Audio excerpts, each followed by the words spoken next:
ఇక సర్టిఫికేట్ సరిపోదు, స్కిల్స్ ఉండాలి. 2000 కోట్ల రూపాయలతో 65 ఐటీఐలను తీర్చిదిద్దుతామని చెప్పేసి సీఎం రేవంత్ రెడ్డి అంటా ఉన్నారు. రోబోలు మొదలుకొని అత్యాధునిక యంత్రాలతో శిక్షణ ఇప్పిస్తాం. పోరాడి తెలంగాణ సాధించుకున్న యువతకు ఉపాధి కల్పించడమే లక్ష్యం. ప్రస్తుత విద్యా విధానం 40 ఏళ్ల కిందటిది.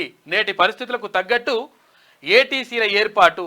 విద్యార్థులు ఐటీఐల్లో చేరాలి. ఈ శాఖను నేనే స్వయంగా చూసుకుంటా. మల్లేపల్లి ఐటీఐలో అడ్వాన్స్డ్ ట్రైనింగ్ సెంటర్కు సీఎం శంకుస్థాపన చేసిండు రేవంత్ రెడ్డి గారు. అయితే విషయం ఏంటంటే ఇక్కడ ఐటీఐలు మొత్తం కూడా పట్టించుకోకుండా అయిపోతా ఉన్నాయి. తర్వాత నిజంగా కూడా దాని ద్వారా మా పెద్దన్న కూడా ఐటీఐ చేసిన తర్వాత మంచి ఎలక్ట్రిసిటీలో ఇవంతా కూడా మంచి అన్నిట్లలో కూడా మంచి ఆరితేరు ఉన్నాడు ఆయన. దాంతో ఈజీగా స్వయంగా ఉపాధి అవకాశాలు తీసుకోవచ్చు. లేదంటే మంచి మంచి కంపెనీల్లో కూడా ఆఫర్లు ఇస్తుంటారు. అట్లా జాబులు కూడా చేస్తూ ఉన్నారు.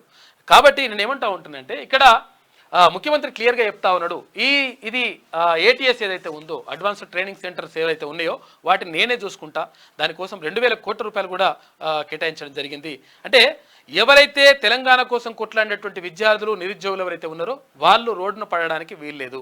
కాబట్టి వాళ్ళకి మంచి జరగాలంటే ఇటువంటి స్వయం సహాయకంగా ఉండడానికి అవకాశం ఉంటుంది వీటితోటి. అందుకని ఈ శిక్షణ ఇప్పిస్తున్నాం, వృత్తి విద్యా శిక్షణ ఇప్పిస్తామని చెప్పేసి ముఖ్యమంత్రి చెప్తా ఉన్నారు. దీనిపైన ఎప్పుడు కూడా కేసీఆర్ పట్టించుకోలేదు గతంలో.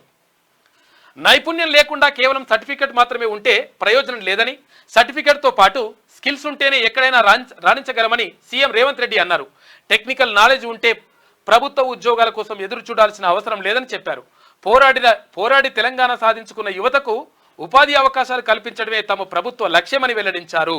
ఇక్కడ చూడండి, నిరుద్యోగులకు సంబంధించి ఐటీఐలను అడ్వాన్స్డ్ ట్రైనింగ్ సెంటర్స్ అంటే ఏటీసీగా అప్గ్రేడ్ చేయాలని కొన్ని రోజుల క్రితమే ప్రభుత్వం నిర్ణయించింది. అందులో భాగంగా హైదరాబాద్లోని మల్లేపల్లి ఐటీఐలో ఏటీసీకి సీఎం రేవంత్ రెడ్డి మంగళవారం శంకుస్థాపన చేశారు.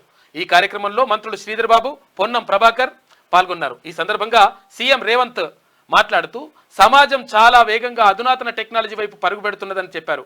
కానీ మన విద్యా విధానం మాత్రం 40 ఏళ్ల క్రితం పరిస్థితులకు చెందినదిగా ఉందని తెలిపారు. మారిన పరిస్థితులకు అనుగుణంగా యువతను తీర్చిదిద్దడం కోసమే ఏటీసీలు ఏర్పాటు చేస్తున్నట్లు చెప్పారు. స్కిల్స్ లేకపోవడంతో యువత ప్రైవేట్ రంగంలోని ఇతర ఉద్యోగాలు అందిపించుకోలేని పరిస్థితి ఉందని అన్నారు. ఇప్పటికీ లక్షల మంది యువత టీజీపీఎస్సీ, మెడికల్ బోర్డు, తర్వాత పోలీస్ రిక్రూట్మెంట్ బోర్డు వైపు చూస్తున్నారని తెలిపారు. సాంకేతిక నైపుణ్యం ఉంటేనే ఉపాధి లభిస్తుందని తాను నమ్ముతున్నట్లుగా సీఎం రేవంత్ రెడ్డి చెప్పిండు. నిన్న మంగళవారం హైదరాబాద్ మల్లేపల్లి ఐటీఐలో అడ్వాన్స్డ్ ట్రైనింగ్ సెంటర్కు శంకుస్థాపన చేస్తున్న సీఎం రేవంత్ రెడ్డి, మంత్రి శ్రీధర్ బాబు అంటూ ఒక వార్త కనిపిస్తూ ఉంది. ఇక్కడ చిత్రం చూసుకోవచ్చు.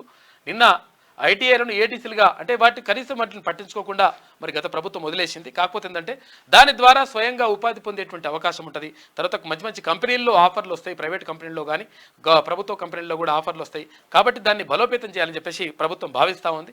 అందుకోసం 2000 కోట్ల రూపాయలు కేటాయించింది. ప్రభుత్వ ఐటీఐలు నిరుపయోగంగా మారాయి. వాటిల్లో 40-50 ఏళ్ల కిందటి నైపుణ్యాలను నేర్పిస్తున్నారు. అవి విద్యార్థులకు ఉపయోగపడడం లేదు. ఈ విధానాన్ని మార్చాల్సిన అవసరం ఉంది. ఐటీ రంగంలో ప్రపంచంలో మన తెలుగు వాళ్ళు పోటీ పడుతున్నారు. మధ్య దిగువ తరగతి కుటుంబాల నుంచి వచ్చే విద్యార్థులకు శిక్షణ ఇప్పించి ఉపాధి కల్పించడమే మా బాధ్యత. మేం పాలకులం, మీరు బానిసలు అన్న ఆలోచన మాకు లేదు. మేం సేవకులం అని చెప్పేసి సీఎం రేవంత్ రెడ్డి చెప్పినటువంటి మాట.